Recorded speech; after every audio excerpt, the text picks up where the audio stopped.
Conforme el poder global gira hacia la multipolaridad, en Estados Unidos sopesan cuál es su nuevo papel frente a la resurrección militar de Rusia y el ascenso geoeconómico irresistible de China. Pareciera que Estados Unidos, en medio del caos global, se agazapa y encapsula en las zonas de fractales, zonas de orden dentro del desorden, de acuerdo con la teoría del caos. Es así como nuestro invitado de lujo, en esta cuarta temporada, visualiza la fractura de la biosfera en dos bloques, Estados Unidos versus China y Rusia. El Dr. Alfredo Jalife Rame es especialista en neuroendocrinología, egresado de los Institutos Nacionales de Nutrición y de Neurología y Neurocirugía. Ha sido profesor universitario en varias casas de estudios nacionales e internacionales, como la Universidad de las Américas, la Universidad de Treveris, Alemania, y la Universidad Autónoma de México. Es miembro de la Academia de Ciencias de Nueva York, aparece en el Marquis Who is Who in the World y ha sido seleccionado para aparecer en Hombres de Logros de Enciclopedia Biográfica de Cambridge, Inglaterra, seleccionado por la revista Líderes Mexicanos entre los 100 mayores expertos del petróleo en México. Roger Voltaire lo califica como el máximo experto en geopolítica de Latinoamérica. Todo listo para iniciar esta cuarta temporada. Alfredo Jalife Rame, en Diálogos con la Comunidad UO.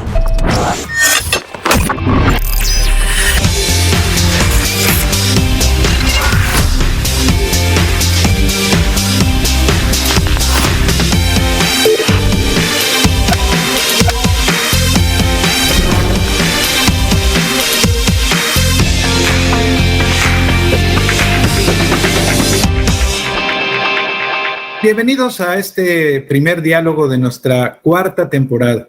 A lo largo de 2 años hemos ido transmitiendo a través de estas redes y también gracias a TVT, que nos hace la gentileza de retransmitir también estos diálogos, 31 programas en donde hemos podido reunir a personas de distintas áreas, de especialidades. Para empezar esta cuarta temporada, pues tenemos a un invitado de lujo, al doctor Alfredo Jalife Rame. Don Alfredo, muchísimas gracias, de veras, a nombre de la Universidad Olmeca. Agradecemos mucho a Manuel Civilla, que nos hizo la gentileza de permitirnos este contacto y es para nosotros un lujo iniciar esta cuarta temporada con usted. Enorme placer, rector. Don Alfredo, vivimos un tiempo complejo. Hace algunos años Francis Fukuyama dijo que había llegado el fin de la historia, cuando este mundo bipolar que vivimos entre 1945 y 1991 establecía este contexto de la confrontación entre dos grandes bloques económicos y políticos y ideológicos, la Unión de Repúblicas Socialistas Soviéticas y los Estados Unidos.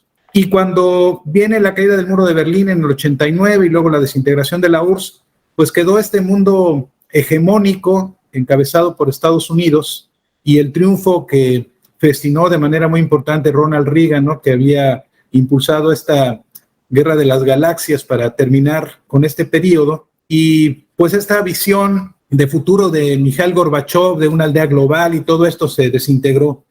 Y vivimos entre el 91 y el 24 de febrero próximo pasado, un periodo en el que la hegemonía norteamericana se había entronizado. Sin embargo, veíamos a China transitando a ser no solamente una potencia económica, algunos dicen que ya rebasó a los Estados Unidos, pero también a tener un crecimiento en armamentos, en presencia, su influencia en la región asiática, no solamente por el tema de Taiwán, del cual hablaremos después, sino también porque hace poco tiempo logró concentrar a 14 países de esa región para hacer un tratado comercial muy importante, en donde estaba también la India y que a final de cuentas declinó. Pero insisto, esta fecha, el 24 de febrero, en la que inicia la invasión rusa a Ucrania, terminó el periodo, este orden económico y mundial que había, y hoy vivimos un nuevo orden económico mundial. ¿Qué tanto está usted de acuerdo, don Alfredo, con ese planteamiento de Vladimir Putin? Bueno, hoy al revés, estamos viendo, incluso ya se habla de varios términos del retorno tremendo de la historia. Yo hasta citaría al famoso intelectual francés Mircea Eliade, de que como el eterno retorno de la historia, ¿no?, que muchas veces puede ser cíclica, como lo decía Vico. A lo que quiero llegar es de que hoy se habla que si estamos ya en 1914, se parece mucho a lo que se vivió previo al atentado de Sarajevo. Otros manejan que es una nueva guerra de 30 años. Recordemos, 30 años fue mucho antes de 1648, cuando ahí realmente emanan este término de soberanía. Eso es muy importante, porque usted hizo la cronología histórica y eso también hay que remitir mi respuesta a ese contexto. Se habla mucho de una segunda guerra a los 30 años. Esa primera guerra a los 30 años fue entre la lucha en Europa entre cristianos y protestantes. Y precisamente en 1648 se ponen de acuerdo y ya cada país tiene derecho a escoger el régimen que le plazca, y ahí inicia el término de soberanía, que hoy, nos guste o no, es el fundamento de la ONU, de las Naciones Unidas, que desgraciadamente pues no lo respeta Estados Unidos, hay que decirlo abiertamente, que quiere imponer su idea misionaria, sigue en el siglo XVIII, en el siglo XIX, 1823, con la doctrina Monroe. Ellos se autodenominan el país indispensable, el país elegido por Dios, y es de no acabar. Entonces, ahí es donde empiezan los graves problemas, porque ya no hay respeto a la pluralidad que es innata del planeta, porque hay muchas civilizaciones. Es más, Estados Unidos no es una civilización. Yo le voy a decir un dicho de Oscar Wilde que decía: Estados Unidos pasó de la barbarie a la decadencia sin haber conocido la civilización. Estados Unidos, y me duele decirlo, porque hubo un momento donde Estados Unidos tuvo la batuta para liderar al mundo y no lo hizo. Entonces equivocaron su proyecto y trayecto, y haber marcado quizás la pauta de un pluralismo ecuménico, que es lo que verdaderamente es la biosfera, no es nada más Estados Unidos. Incluso hasta me llama la atención porque Estados Unidos, por su diversidad cultural o multicultural, tenía más la capacidad que otros países de llevar adelante ese discurso ecuménico plural, que no lo hizo. Bueno, luego con Gorbachev fue un desastre, ¿no?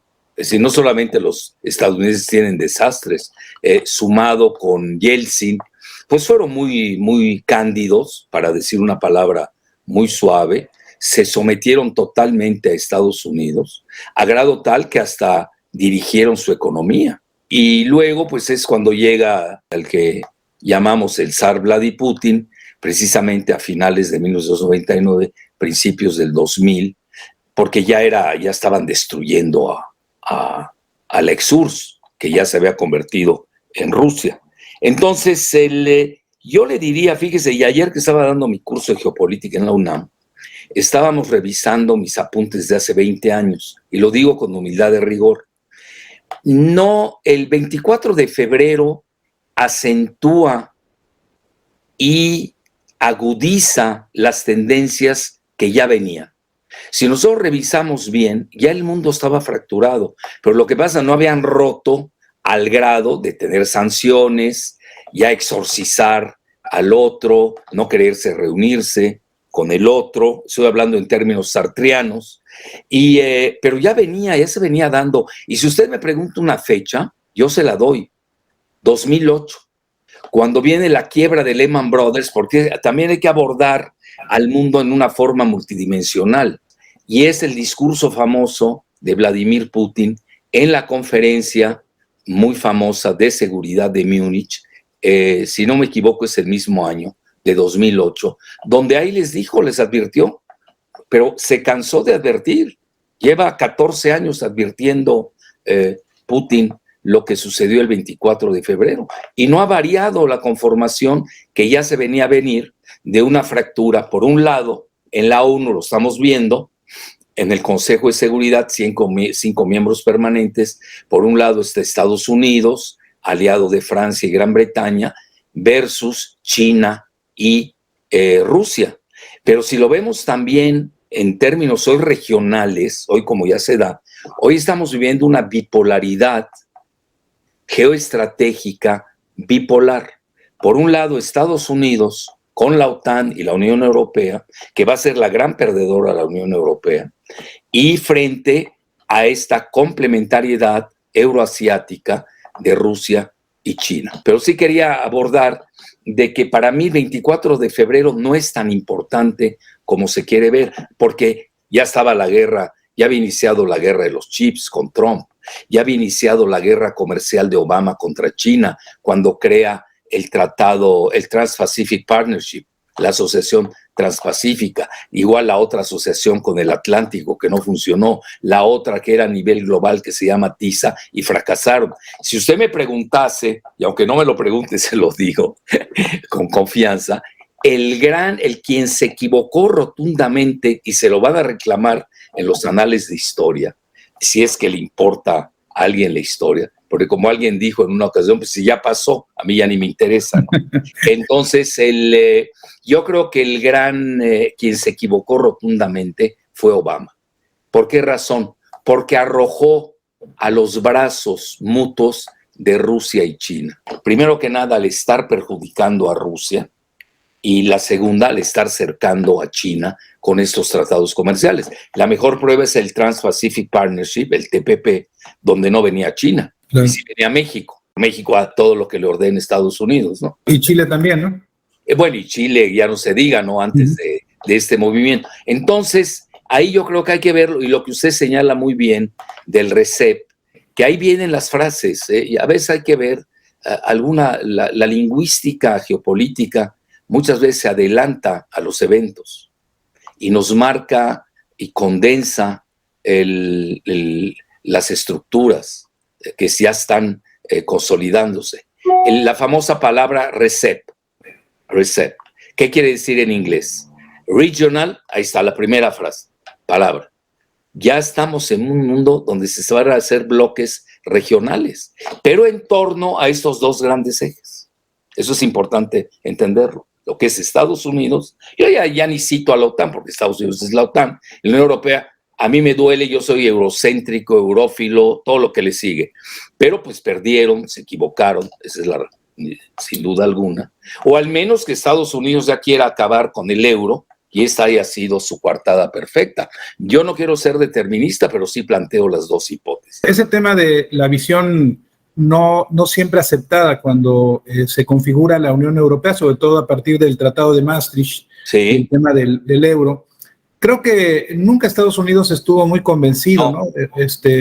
Y además, no sé si usted de acuerdo conmigo, creo que cuando inicia esta visión de la Comunidad Económica Europea, después de la Segunda Guerra Mundial, los tratados que derivaron, sobre todo, pues, el Tratado de Roma, ¿no? Que fue el eje central, aunque había habido esos acuerdos del Euratom y de la CECA, ¿no? La Comunidad del Carbón y del Acero, eran elementos que tenían esa base, pero me parece, ya que hablamos de la Unión Europea, porque yo coincido con usted, creo que será la gran víctima de esta nueva era geopolítica, sobre todo porque, pues atendiendo las instrucciones norteamericanas, que me parece que fue un elemento, coincido que en 2008 fue el inicio de este proceso, pero la invasión de Rusia a Ucrania tiene una justificación para Vladimir Putin, que es esta invitación a Ucrania de ser parte de la OTAN, ¿no?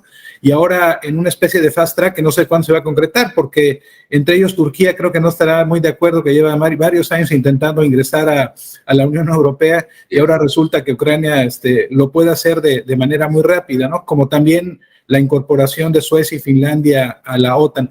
Pero yo le preguntaría, este contexto de la geopolítica que usted maneja también desde hace mucho tiempo, y usted es un maestro universitario muy reconocido en ese sentido, se habla mucho cuando los que también, como tengo yo el placer de dar esta clase aquí en la universidad, nos referimos al periodo nazi, ¿no? Y se habla de que los nazis crearon este tema de la geopolítica, pero yo creo que la geopolítica empezó con las invasiones de los persas en esta península persa, de los romanos a Grecia y al resto de Europa. O sea, ¿por qué es importante hoy, don Alfredo, entender este tema de la geopolítica, estas confrontaciones, estos avances, estos espacios vitales, ¿no? Como señalaba en su documento Adolfo Hitler, ¿no? En el Mein Kampf. Bueno, lo que pasa es que la geopolítica siempre ha estado ahí, nunca dejó de existir. Tuvo muy mala fama por su aplicación unilateral y su interpretación viciosa por Hitler. pero realmente es un concepto. Cada potencia ha tenido su propia geopolítica, porque la geopolítica al final del día son las relaciones de poder internas y externas. Es decir, no es lo mismo Belice, con sus fronteras que tiene, que sabemos, son Guatemala y México, que México, que tiene 3,000 kilómetros de frontera con Estados Unidos, y tenemos un pasado pues dramático, ¿no? Donde le quitan a México la mitad del territorio. No estoy ahorita tratando de excavar cosas para amarrar navajas, nada más estoy dando el contexto.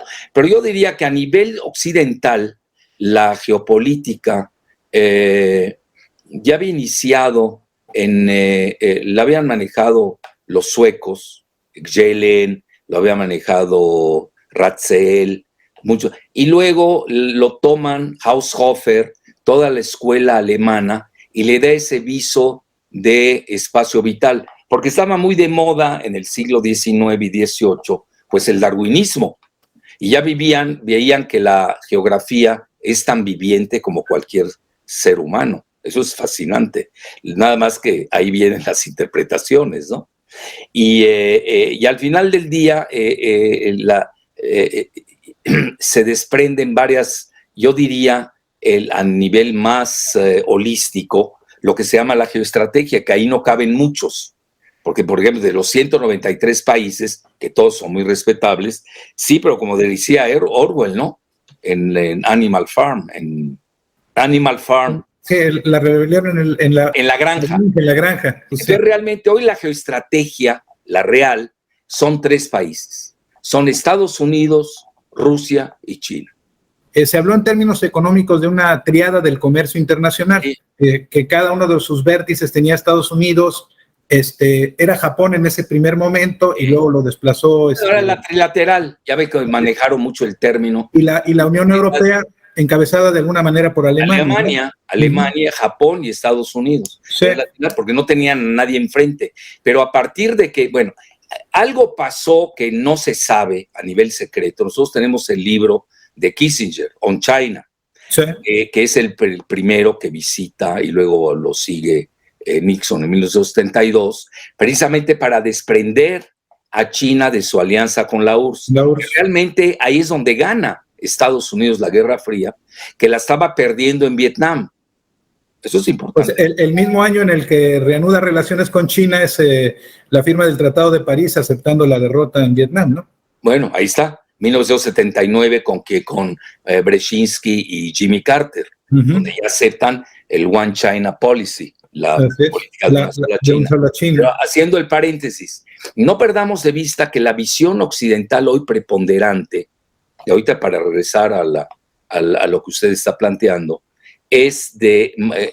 son las teorías de Halford Mackinder. No tienen muchos pensadores tampoco en Occidente, no hay que exagerar. Fukuyama no es un pensador, es un propagandista. Por ejemplo, a mí me puede gustar o disgustar Sir Halford Mackinder, pero la realidad es que pesa mucho en los anales, en la trayectoria. Todavía hasta hoy se están aplicando los preceptos de Mackinder, que fue un geógrafo británico, que es el que funda la London School of Economics, es el que realmente crea la OTAN, porque él dice, lo peor que puede suceder es que se alíen Rusia y Alemania. Ahora, por ejemplo, como consecuencia de la guerra de Ucrania, lo consiguió Estados Unidos, nos guste o no. ¿Y a qué se debe el Nord Stream 2? ¿Ya lo vio? Pues ya eso lo rompieron. Es decir, ya se vuelve Alemania dependiente de lo que sea de energía, en Occidente. Con el profundo dolor de Schröder, el ex... Sí, Gerhard Schröder. Sí. Que él maneja Gazprom, pues él era el director, ¿no? Bueno, entonces, pero luego hay otros pensadores, por ejemplo, también está hoy de moda, está redivivo, está Mahan, sí, el almirante Alfred Thayer Mahan, que en un libro de 1900, vea qué fecha, 1900, donde habla precisamente de las potencias marítimas, que esos son Gran Bretaña y Estados Unidos, que aparentemente no lo son ni China ni Rusia, que son potencias continentales. Pero no conocemos el número de submarinos. Al menos yo no he hecho el conteo, ¿no? A nivel de submarinos, sepa Dios abajo qué es lo que hay. Pero a lo que quiero llegar es de que luego se suma Speakman, que es un anglo-holandés, que es el que habla, y eso a ustedes les incide más que a nadie, como tabasqueños, la cuestión del Mar Caribe y el Golfo de México como el nuevo gran mar Mediterráneo para Estados Unidos, que todo el mundo lo sabe, es el soft belly, es el bajo vientre de Estados Unidos. Es decir, cuando le peguen a Estados Unidos, estoy haciendo escenarios, no estoy alentando a que le peguen, obviamente.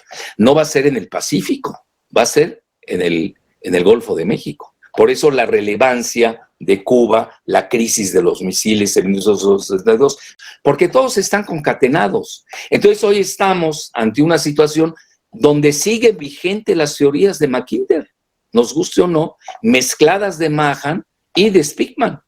Fíjense lo que son las cosas del lado estadounidense. Vea, del lado chino, pues sigue Sun Tzu, es el único que tenemos a la mano, del siglo VI antes de Cristo. Pero así que tengamos un tratado a nivel de literatura que nosotros podamos leer en español, ni en inglés, no la tenemos. Es una realidad. Y en Rusia, Putin tiene al famoso escritor Alexander Dugin, que sí habla de la geopolítica rusa. Está muy evidente esta confrontación que se está dando entre Estados Unidos, Rusia y China. Pero yo quisiera hacer una analogía. Cuando la Primera Guerra Mundial, en 1914, gobernaba Estados Unidos Woodrow Wilson, este demócrata que había logrado ascender a la presidencia. Le costó trabajo poder participar en esa Primera Guerra porque tenía un Congreso opositor. Y bueno, dicen algunos que le ayudó mucho este telegrama a Zimmerman, por cierto, ¿no? Que sí, le mandaron los alemanes a Venustiano Carranza, y la invitación a que se sumaran a las fuerzas germanas, la devolución de territorios perdidos en el siglo XIX e incluso recursos económicos, ¿no? Dado que Wilson no reconocía a Carranza por la confrontación con Victoriano Huerta, etcétera. Pero Wilson fue una figura fundamental, incluso partícipe con Keynes en la firma de los tratados de Versalles. Años después, en el contexto de la Segunda Guerra Mundial, tenían un presidente como Franklin Delano Roosevelt, ¿no? Que había iniciado su gestión en el 34, enfrentado la crisis del 29 con el New Deal y todos estos aspectos.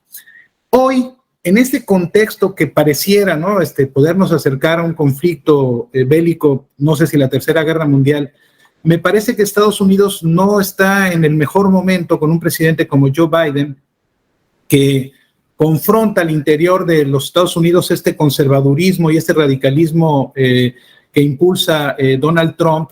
Y a diferencia de lo que nuestro presidente señala que la mejor política exterior es la interior, observo yo, no sé si usted de acuerdo, que Joe Biden piensa que la política exterior es mejor para fortalecer a la política interior. Hoy nos está tocando un Estados Unidos en decadencia, no es el mismo Estados Unidos saliendo de la Segunda Guerra Mundial.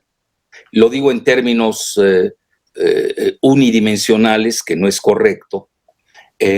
Estados Unidos, al salir de la Segunda Guerra Mundial, tenía entre el 40 y el 50% del PIB global. Hoy Estados Unidos tiene el 25%, si es que no estoy exagerando, mientras China ya está rasguñando, ¿no? Y anda muy cerca, en alrededor del 20%, pero en las proyecciones China está rebasando en muchos rubros a Estados Unidos. Para empezar, el económico. Hoy si usted ve el número de patentes, de inventos, publicaciones científicas, ya China rebasó a Estados Unidos. A nivel, le voy a decir en qué yo veo, en qué están avanzados y en qué no. A nivel, en donde están empatados, es en la computación cuántica. En donde lleva la delantera China, y lo reconoce hasta Estados Unidos, es en la inteligencia artificial, que esa es la que va a marcar la pauta en los próximos 5 a 10 años. Es decir, el mundo no va a tardar mucho, quizás a mí no me toque, porque tengo 74 años, pero sí a los estudiantes, ellos lo van a vivir y se tienen que preparar. El mundo, y ahí es donde yo veo el gran defecto de Latinoamérica, que no estamos en la jugada tecnológica. Vean todo lo que estamos hablando y nada, es decir, no solamente se vive de historia, y menos una historia distorsionada al antojo, ¿no? Hay que también ver el presente. Yo entiendo la transición de México, entiendo muchas restricciones que tenemos, Recuerda usted la frase de Brzezinski, ¿no? No queremos un Japón en la frontera. Entonces somos maquiladores, nos han usado como tal, etcétera, pero Latinoamérica no está presente en esta conformación del nuevo orden mundial. Entonces, hay otro rubro, los chips. Ahí China estaba siendo relegada por Taiwán, curiosamente, ¿no? Y hasta por Sudcorea. Y ahora han invertido 1.5 millones, trillones en anglosajón, para precisamente lanzarse a la odisea de los chips, que son fundamentales hasta para la inteligencia artificial. Por cierto, ahí Bernie Sanders, aliado estratégico de Biden. Bueno, a quien le roban la elección. Así es, votó en contra de esta decisión de Biden, diciendo que no se puede subsidiar a quienes han obtenido ganancias inmorales a lo largo de estos años, ¿no? Alguien lo puede creer. Bueno, además no es suficiente, son 52 mil millones de dólares, son peanuts, es nada, comparado a lo que va a invertir China, lo que está invirtiendo. Entonces, ¿y ahí qué pasa? Pues ya es socialismo Estados Unidos. Están subsidiando. A ver, ¿cuándo hubiéramos escuchado eso? Ni Andrés Manuel López Obrador ha hecho eso, ha llegado a esos grados de subsidio. Entonces, ese es otro rubro. El otro rubro donde lleva ventaja China es en la cuestión espacial. Muy calladitos, ya están en competencia por Marte con Estados Unidos. Rusia se salió, alguna razón tiene para haberse salido de la carrera espacial, que ahí está la próxima gran batalla, no solamente en lo micro, sino también en lo macro. Y luego está la cuestión de que es el único país que ha alunizado en la parte oscura de la Luna, que se requiere de una gran técnica, que no lo han hecho ni Rusia ni China. Entonces, todas esas cosas hay que tomarlas en consideración. Y además yo sumaría una más, en donde si China no está en primer lugar, sí ya rebasó a Estados Unidos, que son en los misiles balísticos hipersónicos, que tienen una velocidad mayor al sonido, 5 veces más, se llama Mach 5. ¿Y esto qué significa? Que no son detectables y pueden portar las armas que quisieran. Entonces, Rusia es la primera, le lleva una ventaja de 15 a 20 años a Estados Unidos, y China ya aventajó a Estados Unidos. Es más, me temo que hasta Norcorea en un descuido, porque han fracasado las pruebas de misiles hipersónicos de Estados Unidos, hasta Norcorea la puede alcanzar, a rebasar. Pero ¿cómo observa usted a América Latina? ¿Hacia dónde se va a mover? ¿Qué le conviene? ¿Este futuro que está marcado por China o un pasado que está marcado por los Estados Unidos? Bueno, yo ahí sí abordaría con el tema multidimensional. Es un tema que yo manejo mucho. Yo no soy muy dado a extrapolar la experiencia de un país para todo el planeta, cuando cada quien tiene su ritmo, tiene su personalidad, tiene su cronicidad propia, ¿no? Yo veo Latinoamérica, la veo muy balcanizada, muy balcanizada. No estoy viendo unión. Nuestro mismo concepto del TMEC, que antes era NAFTA, es un proyecto nada de latinoamericano. Claro. Es un proyecto de Norteamérica, que es un concepto itamita, pero voy más lejos, que además es la realidad nuestra. ¿Por qué razón? Porque tenemos más de 40 millones de migrantes en Estados Unidos, y de los 6 principales ingresos que tiene México, 5 son dependientes, tienen que ver con Estados Unidos. Entonces nosotros, aunque odiemos Estados Unidos, tenemos que tener excelentes relaciones con Estados Unidos. No es el caso de Brasil, que tienen lejos Estados Unidos, no tienen a 40 millones de mexicanos, etcétera, etcétera. Entonces yo me iría con más prudencia, con un ritmo más tranquilo, ver la situación de Estados Unidos que va a suceder. A nivel interno no andan bien, están en una protoguerra civil, que va a permitir a Latinoamérica quizás moverse. Por ejemplo, lo vimos, usted lo sabe mejor que nadie, la semana pasada o antepasada, tuvo que salir el canciller a decir que México no va a entrar a los BRICS, porque hubo temor de que México ingresara a los BRICS. Bueno, en Estados Unidos también a veces no entienden, que no entienden, por una razón. Pues tenemos el tratado MEC. ¿Cómo nos salimos? Imposible. Va a durar 37 años. Luego, tenemos a nivel geopolítico, que eso poco se maneja, la cobertura, si eso le podemos llamar cobertura, del famoso Comando Norte. que usted sabe el antiguo acuerdo militar de la Guerra Fría. Entonces, México no tiene muchos márgenes de maniobra. Yo creo que el margen de maniobra del presidente ahora es micro, muy a lo interior, pero sin romper con el exterior. Y en el exterior no veo margen de maniobra. Esto lo de Cuba, lo de Nicaragua, lo de Venezuela. México hasta le servía en la época donde estábamos más clavados con Estados Unidos, le servía, usted lo sabe más que nadie también, éramos como el back channel. Le servíamos muchas cosas a Estados Unidos para negociar. Y nos deben muchos favores, por cierto.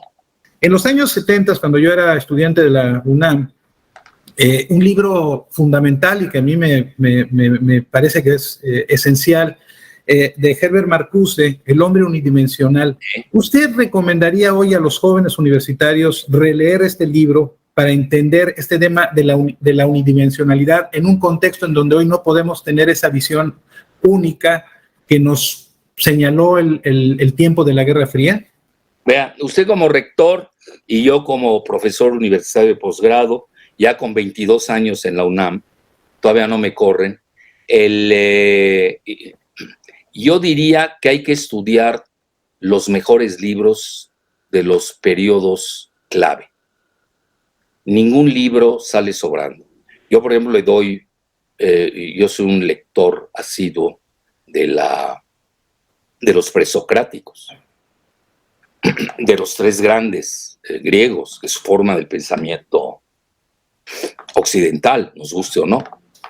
Aristóteles, Platón, Sócrates. Y Aristófanes, que era el más duro de todos, con sus comedias tremendas. Le tenían pavor a Aristófanes. Era un autor maldito, como hoy se diría. Es decir, todo lo que enriquezca el cerebro humano, eso es como un blockchain o como el Big Data. No, hay que leer a Margot. Yo fui un asiduo lector de todo el grupo de Frankfurt, no solamente de Marcuse. Usted sabe, ya habían varios, hasta el Habermas, luego se fue, etcétera. Quizás en nuestra época, yo creo que somos casi coetáneos, usted y yo, por lo que dice de la época de la lectura. Muchas veces, fíjese, yo siento que si somos coetáneos, usted lee ese libro y yo también lo leí.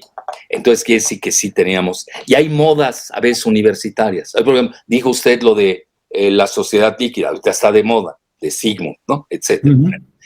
Yo creo que sí hay libros que hay que leerlos, pero en el contexto de su coyuntura.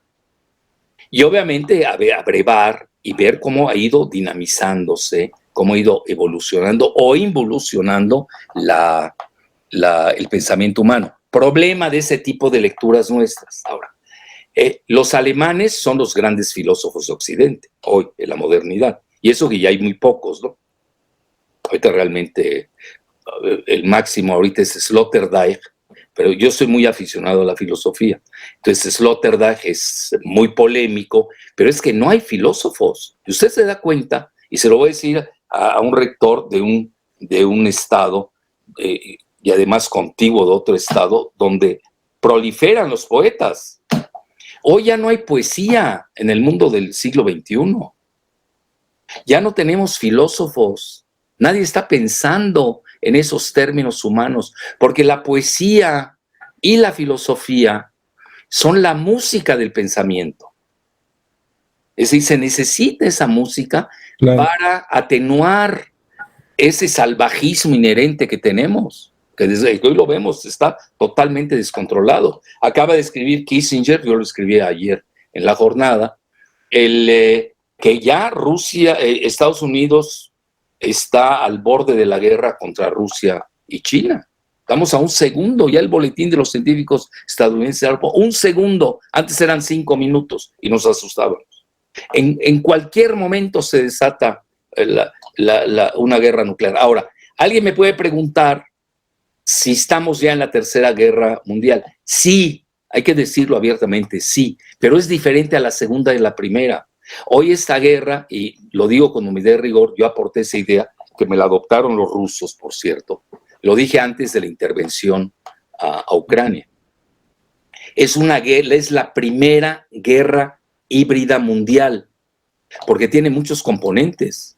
Están las sanciones, están los chips, está la guerra de propaganda, que es muy importante, donde domina Estados Unidos.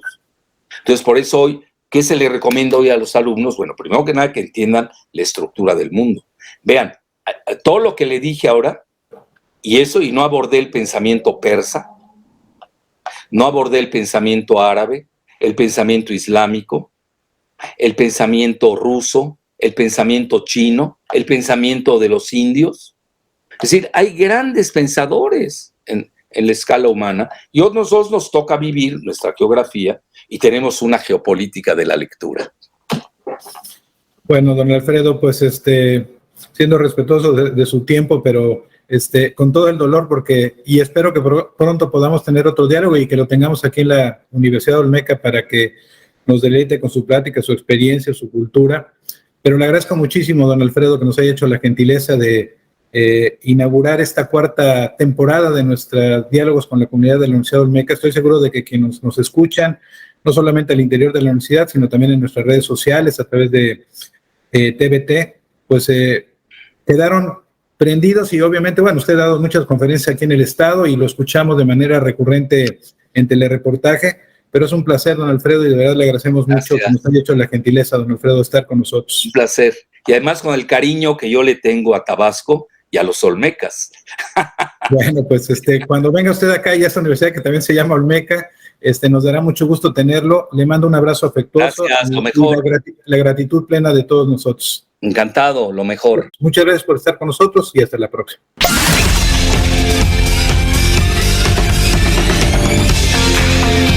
Universidad Olmeca. Raíz de sabiduría.